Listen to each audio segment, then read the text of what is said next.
Speech 9 నెలలు అయిపోయిందమ్మా ఇవ్వటం, అందువల్ల గొంతు ఇది అయిపోయింది. దయచేసి నేను మీ పిఠాపురం సాక్షిగా నిజాలు చెప్తా ఉన్నా. గవర్నమెంట్ వచ్చిన తర్వాత చిన్న చిన్న కార్యకర్తల మీద కేసులు పెట్టి లోపలేశారు.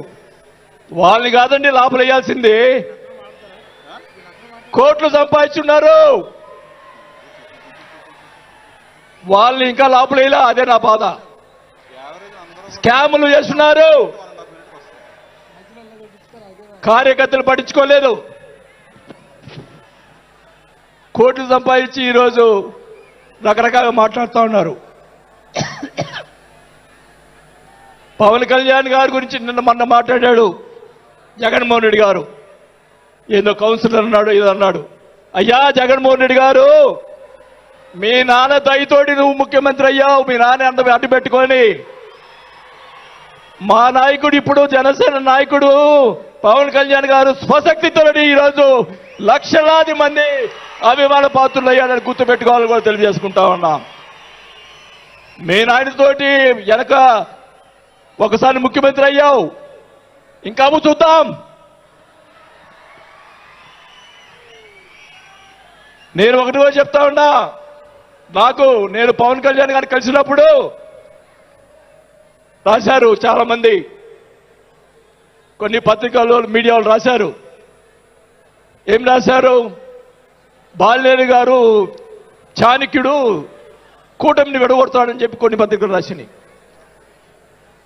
నేను అనుకున్నాను, నా వల్ల పవన్ కళ్యాణ్ గారికి ఏ ఇది రాకూడదు.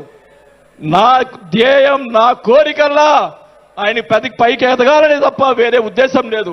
నేను ఆయన కలిసినప్పుడు ఒకటే అడిగా, అందరూ అనుకున్నారు ఎమ్మెల్సీ ఇచ్చి మినిస్టర్ ఇస్తారని చెప్పి కొన్ని ఇతర పత్రికలు రాశారు. నేను ఆయన ఏమీ అడగలేదు, ఒకటే అడిగా, సార్ మీతో నాకు సినిమాలు తీయాలని సార్ అని అన్నా. నా కోరిక అదే సార్. నేను 5 సార్లు ఎమ్మెల్యే అయ్యా, 2 సార్లు మంత్రి అయ్యా, చాలు నాకు ఇట్లాంటి బూతులు తిట్టే రాజకీయాలు మాకు వద్దు సార్, మీతోటి ప్రయాణం చేస్తా. జనసేనని నా సాయశక్తులా నేను చేయగలని మా జిల్లాలో 6 నెలల తర్వాత కార్పొరేట్లను చేర్పించాం. మీరు ఛాన్స్ ఇవ్వండి, మా జిల్లాలో జిల్లా పరిషత్తు అన్నీ కూడా జనసేన చేస్తానని కూడా మాకు తెలియజేసుకుంటా ఉన్నా. మాకు ఇవ్వండి ఛాన్స్. నన్ను ఆపద్దు.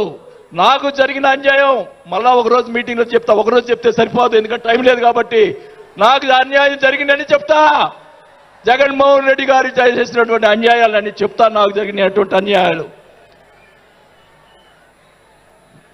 నేను ఒకటే చెప్తా ఉన్నాను సార్, మీకు కూడా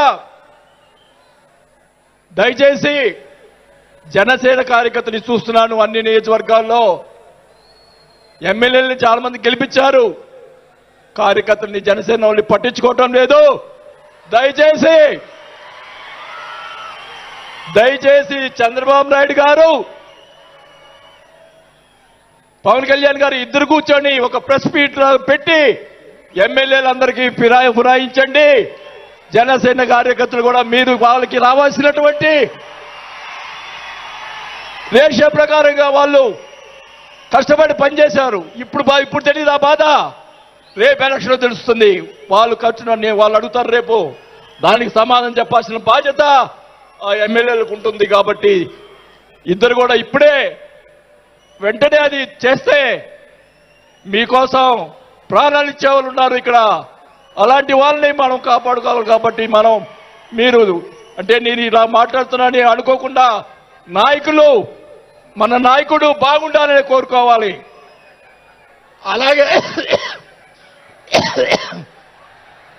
అలాగే మీరు కూడా జన సైనికులు కూడా మీరు కూడా మీ పక్కన వాళ్ళని మంచిగా చూడండి. మన పార్టీ పైకి తీసుకొచ్చేదానికి, మన నాయకుడు ఇంకా ఎదిగేదాని కోసం ఇంకా కూడగొట్టుకోవాల్సిన బాధ్యత కూడా మీ మీద ఉందని కూడా ఈ సభాముఖంగా తెలియజేసుకుంటా ఉన్నాం. మన నాయకుడు మనల్ని కాపాడుతాడు. మన నాయకుడిని ఎదిగించేదాని కోసం మీరందరూ కూడా కష్టపడాలని చెప్పి కూడా కోరుకుంటూ, నా ప్రాణం ఉన్నంత వరకు నేను పవన్ కళ్యాణ్ తోటి గారితోటే ఉంటాను. నాకు పదవి వచ్చినా రాకపోయినా పర్వాలేదు, నేను పవన్ కళ్యాణ్ తోటే ఉంటాను. నేను రాజకీయంలో నాకు జరిగిన అన్యాయాలు ఒకటి కాదు రెండు కాదు, మా నాన్న ఇచ్చిన నీ ఈరోజు ఛాలెంజ్ చేస్తున్నా పిఠాపురంలో అమ్మవారి సాక్షిగా మా నాన్న ఇచ్చిన ఆస్తిలోనే నేను సగం భాగం పైన నేను అమ్ముకున్నాను ఈ రోజు అని కూడా ఈ సభాముగా తెలియజేసుకుంటా ఉన్నాం. అయినా కానీ నేను లెక్క చేయను. నాకున్నటువంటి ఇది కూడా నాకున్నటువంటి మా వియ్యంకుడికి నాకున్నటువంటి ఆస్తులు కూడా జగన్మోహన్ రెడ్డి గారు కాజేశాడని కూడా ఈ సభాముగా తెలియజేసుకుంటా ఉన్నా. కాబట్టి అది త్వరగా మీరు చెప్తాను అవన్నీ కూడా అని కూడా తెలియజేసుకుంటూ ఈరోజు మీరు నన్ను దయచేసి ఇప్పుడు ఈ మాట్లాడిన దానికి ఇంకా రేపు ఒకటే కౌంటర్లు వస్తాయి నాకు తెలుసు. ఛాలెంజ్ చేస్తున్నా, నేను ఇది కూడా ఛాలెంజ్ చేస్తున్నా. చంద్రబాబు నాయుడు గారు కూడా అడుగుతా ఉన్నా, మొత్తం మొన్న జరిగినట్టు ఉన్నటువంటి ఎమ్మెల్యేలు అందరి మీద ఎంక్వైరీ, నా మీద కూడా సహా ఎంక్వైరీ చేయండి. ఎవరు అన్యాయం చేశారో, ఎవరు తప్పులు చేశారో, ఎవరు కొట్టు సంపాదించారో మొత్తం బయట పెట్టాలని కూడా ఈ సభగా తెలియజేసుకుంటా ఉన్నా. ఈ ఉక్రోషం, ఈ బాధ నాకు తెలుసు, మా కుటుంబానికి తెలుసు. మా కుటుంబం ఎంత ఇబ్బంది పడిందో నాకు తెలుసు. కాబట్టి పవన్ కళ్యాణ్ గారు ఆయన ప్రతిపక్షంలో ఉన్నప్పుడు కూడా బాల్యం లాంటి మంచి వాళ్ళు అని అన్నప్పుడే నాకు ఆ రోజు నేను చేరుండాల్సింది పవన్ కళ్యాణ్ గారిని. కానీ ఈరోజు అది నాకు ఆ రోజు రాత బాగాలేదు కాబట్టి ఈరోజు ఇలా ఉన్నాను. నాకు పోయినా పర్వాలేదు, కానీ నేను ఆయన సేవ చేసుకున్నాను. కానీ నా కోరిక, నాకు రాజకీయ పదవి వచ్చినా కాబట్టి నాకు ఒక కోరిక ఏంటంటే పవన్ కళ్యాణ్ గారు నాకు మాట ఇచ్చాడు సినిమా తీస్తానని. ఆ సినిమా తీస్తే చాలని చెప్పి కూడా శ్రీబాబు గారు తెలియజేసుకుంటూ సెలవు తీసుకుంటున్నా. జై జనసేన.